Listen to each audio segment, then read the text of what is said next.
active geysers in the central North Island region.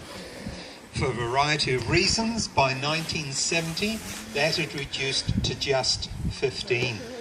The one you've come to see this morning is known as the Lady Knox Geyser, and her story starts just over 100 years ago. Now at that time this area was nothing like it is today. It was more or less just a barren wilderness covered in light scrub and bush. And over the back from where you folks parked your cars this morning, there was a prison camp. In fact, it was the first open prison in New Zealand. And the prisoners that were sent to that camp, it was their job, under the supervision of foresters, to clear the area and prepare it for the planting of trees. In fact, most of the forest, and it was actually a gang of those prisoners were the first ones to come across this clearing.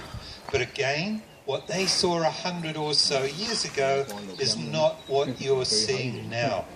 At that time, in this rock formation, all that was here was a large, beautiful, clear, hot water spring with just a little edge around its outside.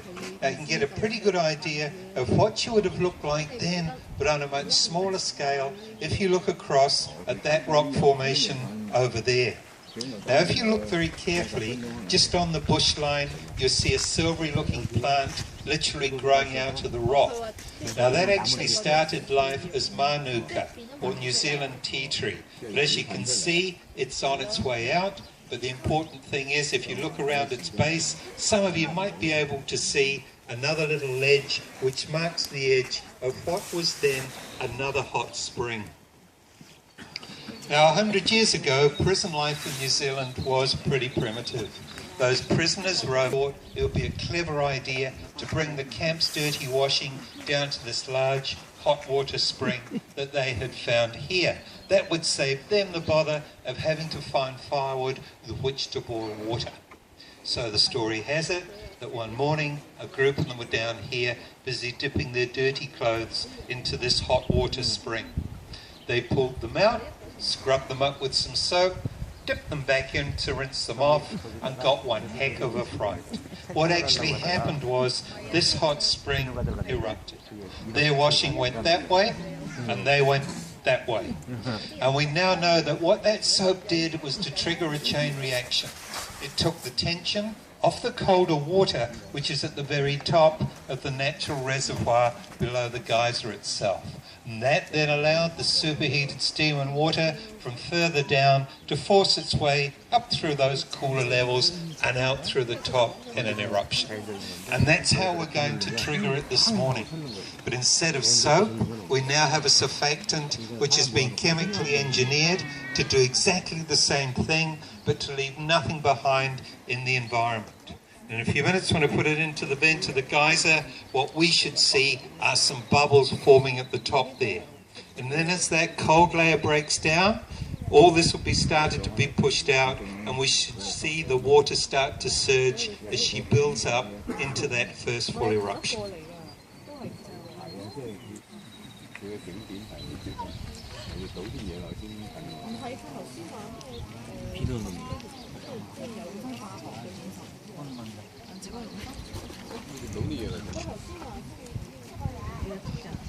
Now to get from something that looked like that to this, in the space of only 100 years, what actually happened was those same prisoners piled rocks around the edge and tried to make a chimney.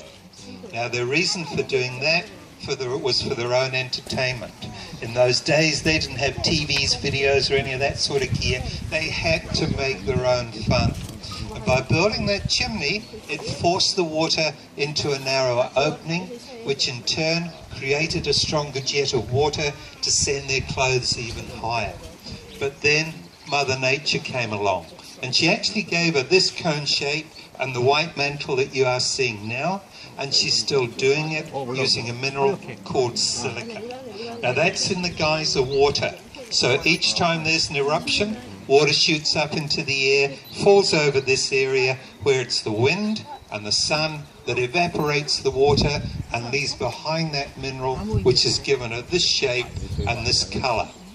The geyser is actually named after Lady Constance Knox. Now, quite honestly, in New Zealand history, she wasn't particularly important, but her father was. He was a gentleman called Lord Ranfurly and was the 15th Governor-General of New Zealand. He was out here with his family, but mainly to see how that prison camp was getting on. And to mark the occasion of that visit, it was decided that his daughter, the Lady Knox, could christen the geyser, and that's how the association came about. Quick bit of geology about the geyser. She's about 150 years old. The reservoir below her can hold up to 30,000 litres of water. She can play for up to an hour, and she can hit heights of between 10 and 20 metres. But how high she does go and how long she stays there for is totally dependent on the amount of water in that reservoir below her. Sometimes, quite honestly, it can go straight up and straight down again. So we strongly suggest you take your photos as she builds up into this first full eruption, just in case she doesn't get to that height again in her cycle. And just quickly, you can now find geysers in 3 main areas in the world. The largest cluster is in Yellowstone National Park in the United States. Another big grouping at a place called Kamchatka in Russia, and a further cluster in Iceland. And it's actually Iceland that gives us the word geyser. And in English, it simply means to gush forth. Down here, we do not call these geysers, okay? A geyser to us is a 2-legged elderly gentleman, not one of these. Take plenty of photos and enjoy your day. Thank you.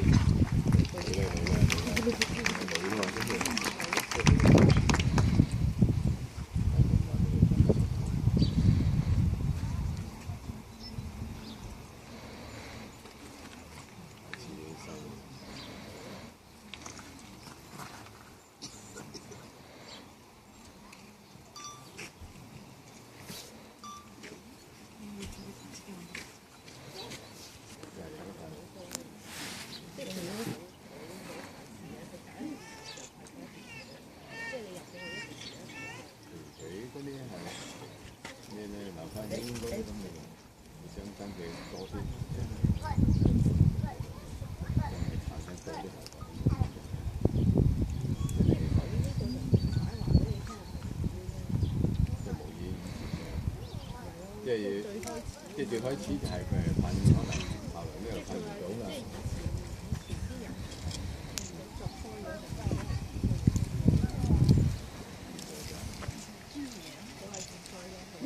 又用翻可能噴得耐上百年啦。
唔一定要影佢全身啫。